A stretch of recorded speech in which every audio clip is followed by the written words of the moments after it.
9 out of 10 dentists agree. Fridays are awesome. The 10th one just wasn't telling the truth. I'm Carl Azus for CNN 10. It's great to see you today. First story takes us to the largest country in South America, where a mystery is washing up along Brazil's coast. Crude oil, hundreds of tons of it, has appeared on Brazil's northeast beaches. This has been going on since early September. Roughly 1,200 miles of shoreline have been polluted.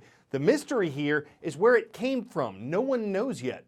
Brazil's government has tested the oil, and officials say it did not come from Brazil. They believe it's from Venezuela, but they didn't directly blame Venezuela for the spill. Brazil's environmental minister says it might or might not have been an accident. It could have come from another country's ship, for instance, that was carrying Venezuelan oil. Venezuela says it's not responsible. Natural oil spills, when the substance simply seeps out of the ocean floor, are possible. But Brazil's president thinks this could have been a criminal act. Whoever or whatever is to blame, thousands of volunteers and government workers have been doing what they can to clean up the coast. Environmentalists are concerned about the oil's effects on the coral reefs in the area, and officials say a number of birds and sea turtles have been found dead in the slick. Critics of Brazil's government say it hasn't done enough to address the spill. Earlier this week, it said it was sending 5,000 more members of the military to help out. Because people there don't know where the oil's coming from, they can't say for sure whether the spill is getting worse or better. Officially, the Pacific nation of Japan has had a new emperor since May, shortly after Emperor Akihito abdicated or gave up his throne. But it wasn't until this week that his son, Naruhito, made his enthronement and that of his wife official. This is the ceremony in which a new Japanese emperor proclaims his status to the world. It's a centuries-old tradition filled with rituals and attended by more than 100 high-ranking officials from around the globe. And it's all for a position that's mostly ceremonial. Japan is officially a parliamentary constitutional monarchy. Though its emperor is a symbol of the country and the unity of the Japanese people, its decision-making power is in the hands of elected politicians. Of course, some of them were also at the ceremony. Will Ripley explains the event. The curtain opens on Japan's Reiwa, the era of beautiful harmony. From atop a pavilion in Pine Hall, the most prestigious place in Tokyo's Imperial Palace, Emperor Naruhito officially declares his enthronement. Always wishing for the happiness of the people and the peace of the world. The visuals are very impressive today. The taking of the throne, a 1,000-year tradition, but it's what they will do going forward with this message of promoting peace, promoting happiness. This is the Reiwa era that we have anticipated and that they are going to fulfill. Adorned in 30-pound robes styled centuries ago, the new emperor and Empress Masako are a surprisingly modern couple. He went to Oxford, she went to Harvard. Both speak English, perfect for hobnobbing with dignitaries from 174 countries, including Britain's Prince Charles, who also attended the enthronement of Emperor Emeritus Akihito in 1990. Akihito abdicated more than 5 months ago and did not attend today's enthronement, keeping the spotlight on his son. Prime Minister Shinzo Abe briefly put politics aside, shouting, "Long live the emperor," before resuming an exhausting schedule of at least 50 bilateral meetings with leaders from nearly every corner of the world. This is perhaps Japan's biggest moment in the global spotlight until next summer's Tokyo 2020 Olympics. Will Ripley, CNN, Tokyo.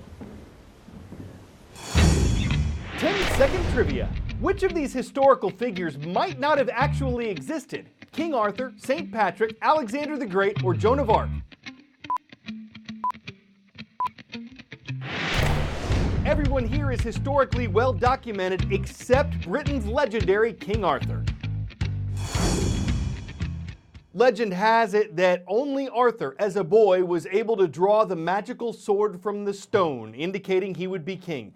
And a real-life sword in a stone was recently located in a river in the European country of Bosnia and Herzegovina. It's been called Excalibur, like a weapon from the Arthurian legend. No one knows how the sword got stuck in rock about 36 feet below the water's surface. It was reportedly found while archaeologists were investigating a medieval castle nearby. Because they believe it dates back to the 1300s, and because it was stuck in a stone, it wasn't easy for them to separate it and bring it to dry land.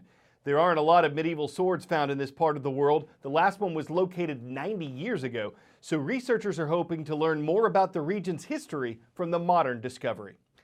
We have an update for you today on the work of a CNN hero named Amanda Boxtel. In the early 1990s, she was paralyzed in a skiing accident and told she wouldn't walk again. But in the decades that followed, Boxtel's been able to go skiing, mountain biking, and parasailing, thanks in part to technology and physical therapy. The thing is, high-tech therapy like this is expensive. She says some of it can cost $90,000. So Boxtel started a non-profit organization called Bridging Bionics to help people with mobility issues get treatment they otherwise might not be able to afford. Here's an example of how it's working. For so many people, jumping rope is a regular part of their workout routine. But for Nate White, jumping rope is a stunning achievement. 3 years ago, Nate compressed his spine and broke his vertebrae in a kayaking accident. He was told he'd never walk again. But then he met CNN hero Amanda Boxtel. She and her nonprofit, Bridging Bionics, helped get Nate back on his feet. I'm a robot. Their free or low-cost therapeutic sessions and access to cutting-edge technology was a game changer. This type of technology, it's not easily accessible, it's not affordable. Why not? When I got out of the hospital, my insurance company gave me 10-hour-long physical therapy sessions for the year. I do 10 physical therapy sessions in a week. With a stretch in the rear hip. And I need to keep making progress. And as a teacher, that just wasn't financially possible for me. It's about a year behind my right. Nate regained function in his right leg first, followed by his left. Today, he's not just walking, but running, mountain biking, playing basketball, and yes, even kayaking. Amanda took me under her wing. She always believed that I was going to be walking again. He's living the miracle of what we all want, what we all aspire for. Yet it's not just with Nate. This is the power of technology that everybody should have access to. That's my goal.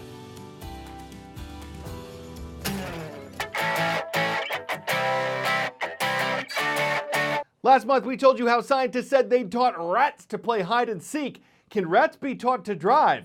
They can't reach the pedals in a Ford pickup. But in a University of Richmond study, they were taught to drive these ROVs, that's rat-operated vehicles. Their reward was Fruit Loops, and they were found to be better drivers if they'd been raised in a more stimulating environment, like a cage with toys, as opposed to a boring lab cage without them. The lab cage rats reportedly failed their driving course. They were accused of breaking the law by tailgating. They had squeaky brakes, they never yielded the rat away, they always drove over the maximum speed limit, and they struggled making rat turns. Seems the researchers ratted them out, and now they'll never pass the driver's test. I'm Carl Azus. Have a great weekend from all of us here at CNN.